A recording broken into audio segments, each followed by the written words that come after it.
ছাত্র আন্দোলনে পুলিশি লাঠিচার্জ, ক্ষোভে সরব অরিজিৎ সিং। এক পোস্টেই পুলিশ ও শাসকদের কড়া বার্তা। রাজনীতি নিয়ে নীরব থাকেন, কিন্তু এবার আর নয়। আপনারা কি নিজেদের ঈশ্বর ভাবতে শুরু করেছেন? সব মনে রাখা হবে, জানিয়ে দিলেন অরিজিৎ। দিল্লির যন্তর মন্তরে নিট ইউজি পরীক্ষা ঘিরে বিতর্ক, শিক্ষা ব্যবস্থায় দুর্নীতির অভিযোগ এবং পরীক্ষার্থীদের দাবি দাওয়াকে সামনে রেখে ডাকা সংসদ চলো কর্মসূচিকে কেন্দ্র করে উত্তাল হয়ে উঠল রাজধানী।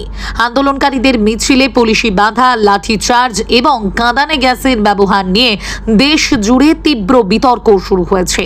এই ঘটনাকে ঘিরে রাজনৈতিক মহল যেমন সরব হয়েছে, তেমনি প্রতিবাদে মুখ খুলেছেন দেশের একাধিক বিশিষ্ট ব্যক্তিত্ব। তাদের মধ্যে রয়েছেন জনপ্রিয় সঙ্গীত শিল্পী অরিজিৎ সিং, যিনি সাধারণত রাজনৈতিক বিষয়ে প্রকাশ্যে মন্তব্য করা থেকে দূরেই থাকেন। সোমবার দিল্লির যন্তর মন্তরে হাজার হাজার ছাত্রছাত্রী ও যুবক যুবতী জড়ো হন। তাদের অভিযোগ, নিট ইউজি পরীক্ষা নিয়ে দীর্ঘদিন ধরে নানা অনিয়ম, প্রশ্ন ফাঁস এবং দুর্নীতির অভিযোগ উঠলেও কেন্দ্রীয় সরকার ও সংশ্লিষ্ট কর্তৃপক্ষ কার্যকর পদক্ষেপ নিচ্ছে না। সেই ক্ষোভ থেকেই সংসদ চলো কর্মসূচির ডাক দেওয়া হয়। আন্দোলনকারীরা সংসদের দিকে এগোতে চাইলে পুলিশ তাদের আটকে দেয়। এরপর পরিস্থিতি দ্রুত উত্তপ্ত হয়ে ওঠে। বিক্ষোভকারীদের ছত্রভঙ্গ করতে পুলিশ লাঠিচার্জ করে এবং কাঁদানে গ্যাসের শেল ছুড়ে বলে অভিযোগ। এই ঘটনায় বহু ছাত্রছাত্রী আহত হয়েছেন বলে দাবি আন্দোলনকারীদের। ঘটনার একাধিক ভিডিও এবং ছবি সমাজ মাধ্যমে ছড়িয়ে পড়তেই দেশ জুড়ে শুরু তীব্র প্রতিক্রিয়া। বিরোধী রাজনৈতিক দলগুলিও ঘটনার কড়া সমালোচনা করেছে।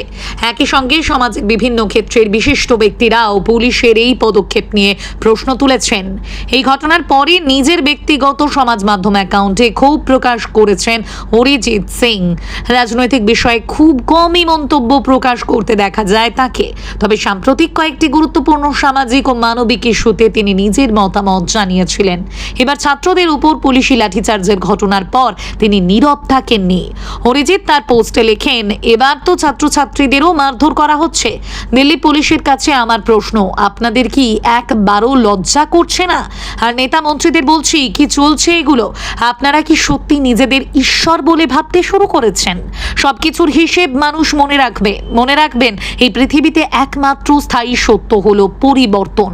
হর হর মহাদেব। এই পোস্ট প্রকাশ্যে আসতেই তা মুহূর্তের মধ্যে ভাইরাল হয়ে যায়। অরিজিতের অনুগামীদের পাশাপাশি বহু সাধারণ মানুষ তার এই মন্তব্যের প্রশংসা করেছেন। অনেকের মতে দেশের অন্যতম জনপ্রিয় শিল্পী হিসেবে অরিজিতের এই বক্তব্য আন্দোলনের প্রতি মানুষের নজর আরো বাড়িয়ে দিয়েছে।